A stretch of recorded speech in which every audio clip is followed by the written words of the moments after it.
Bonjour à tous, dans ce nouveau chapitre, je vous propose de découvrir ensemble les différents rôles proposés par Microsoft autour de l'Active Directory. La notion d'Active Directory ne se décompose pas seulement en un seul rôle, mais en plusieurs.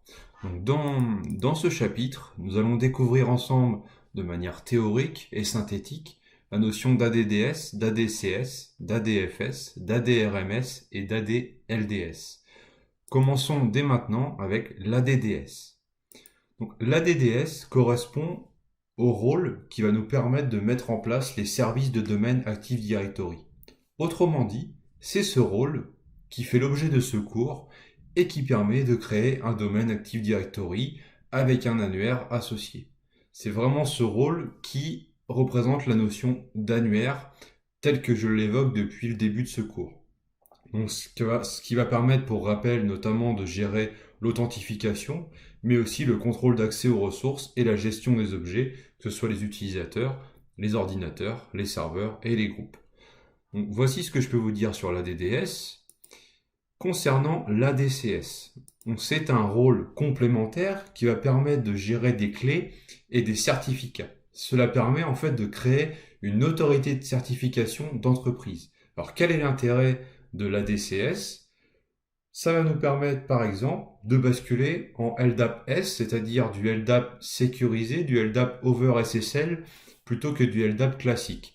Ça va nous permettre également de signer tous les scripts PowerShell que l'on veut exécuter sur les serveurs ou les postes de travail grâce à un certificat de signature de code. Donc, j'ai notamment publié un tutoriel à ce sujet. Si ça vous intéresse, je vous invite à le consulter. On va pouvoir également générer des certificats pour les applications HTTPS, les applications web internes, notamment des applications métiers par exemple, qui sont accessibles depuis les postes et les serveurs en interne, mais aussi un certificat pour le bureau à distance ou encore pour la connexion sécurisée en Wi-Fi. Donc voilà différents cas d'usage de la DCS.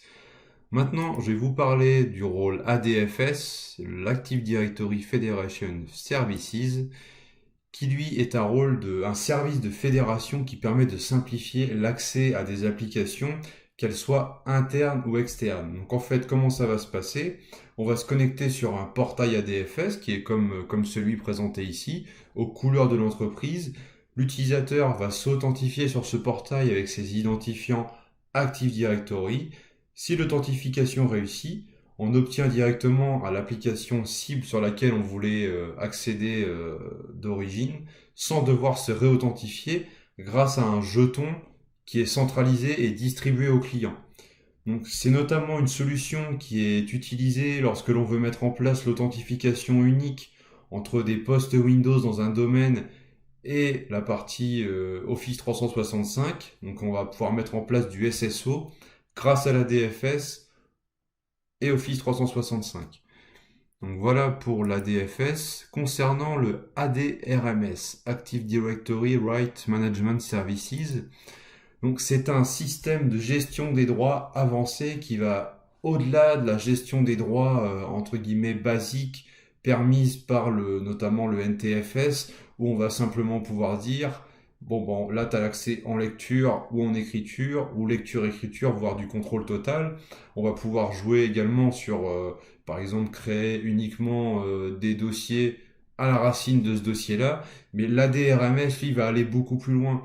Il va pouvoir permettre de dire, par exemple, j'autorise les utilisateurs à sauvegarder le fichier, mais par contre, il est interdit de l'imprimer.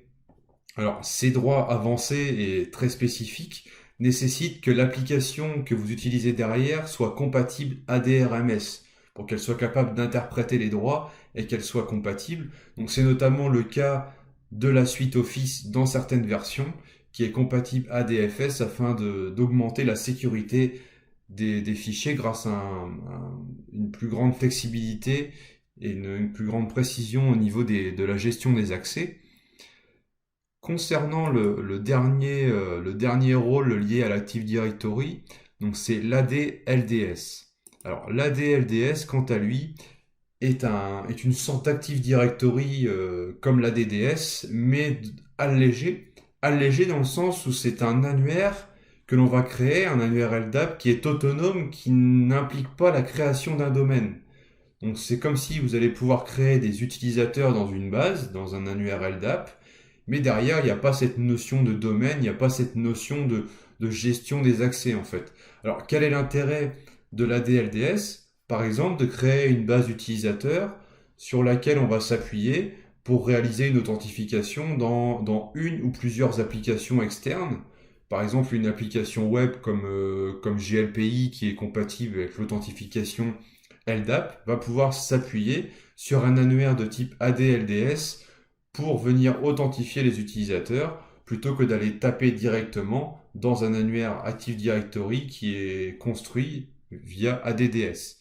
Donc voilà, l'ADLDS, comme son nom l'indique, est une version allégée. Donc voici ce que je peux vous dire de manière synthétique sur les différents rôles proposés par Microsoft autour de l'Active Directory pour les infrastructures locales en entreprise. Donc j'espère que les explications sont claires. Comme d'habitude, si vous aimez le chapitre, mettez un petit like, c'est toujours appréciable. Et on se retrouve très vite dans le prochain chapitre.